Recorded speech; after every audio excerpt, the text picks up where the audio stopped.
Buharalı imamlar arasındaki bir güvenilir kaynaktan ve Nişabur halkının bir imamından işittim. Her ikisi de aşağıdaki hadisi aktardı ve ikisinin de isnad zinciri Resulullah'a dayanıyor.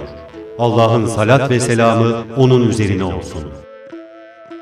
Dedi ki, Türklerin dilini öğrenin.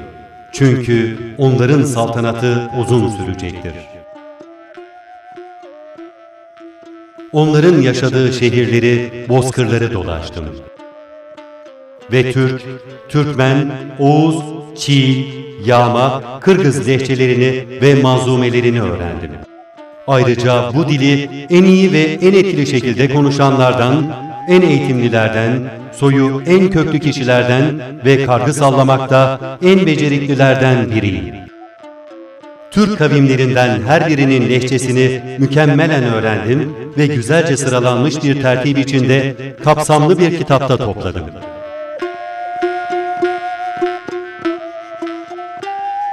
Hüseyinoğlu Kaşgarlı Mahmud 1008 yılında Kaşgar'da doğdu. Tam adı Mahmud İbn el-Hüseyin el-Muhammed'dir. Babası Balasagunluydu. Ataları ise Isık Gölü'nün güneyindeki eski bir yerleşim yeri olan Barskan'da yaşamışlardı. Ailesi Karahanlı Devleti'nin ileri gelenlerinden olmasına rağmen Kaşgarlı Mahmud kendini araştırmaya vermiş bir dil bilimciydi. Divan-ı Lügatü't Türk sadece bir sözlük değil, aynı zamanda 11. yüzyıl Türkçesinin dil bilgisini gösteren, ses ve yapı bilgisine ışık tutan bir kaynaktır. Kişi, boy ve coğrafi adları gösteren değerli bir kitaptır. Aynı zamanda Türk tarihine, coğrafyasına, etnolojisine, mitolojisine, halk edebiyatına, folklorüne, gelenek, görenek ve adetlerine, hatta tıp ve tedavi yöntemlerine kadar geniş ve çeşitli bilgiler içeren ve bunları sistematik olarak inceleyen ansiklopedik bir sözlüktür. Kısaca, Divan-ı Lügatü't Türk, 11. yüzyıl Türkçe dünyasına uzatılan bir aynadır. 11. yüzyıl Türkçe dilinin dil bilgisi kurallarını içeren, ele alınan malzemelerin çözümlemeleriyle Türk lehçelerinin daha o dönemde kurulmuş olduğunu gösteren değerli bir dil bilim hazinesidir. Üstelik bunu boylara göre karşılaştırmalı vererek örnek bir kaynak olmuştur. Divan-ı Lügatü't Türk, Türk ulusunun ortak hafızasıdır.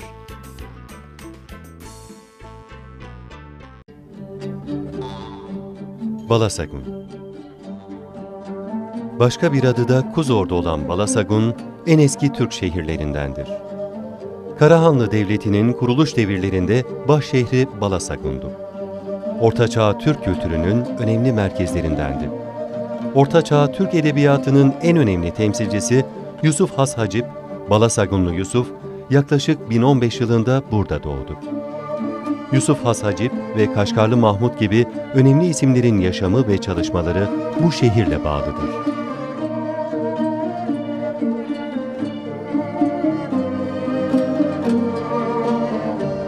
Tokmak. Balasagun'un hemen yanında, günümüzde Kırgızistan'ın güneyinde, Kazakistan sınırının hemen yanında yer almaktadır. 1867'den itibaren bir şehir olarak gelişmeye başlayan Tokmak'ın adı, Türk dünyasında yaygın kullanılan bir yer ismidir.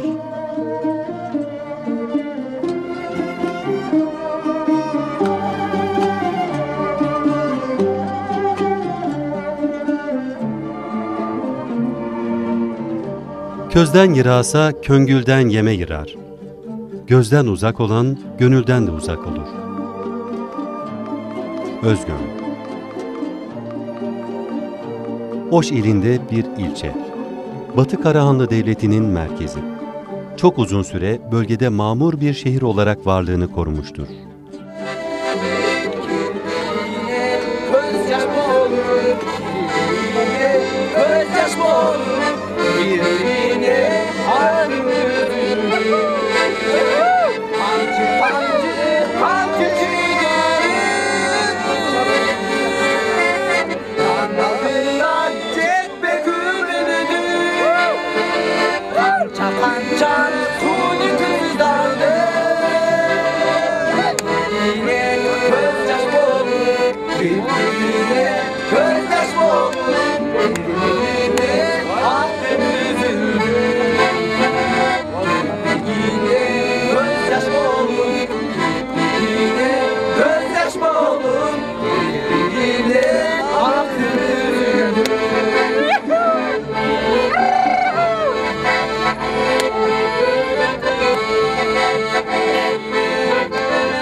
Birin birin min bolur, tama tama kol bolur.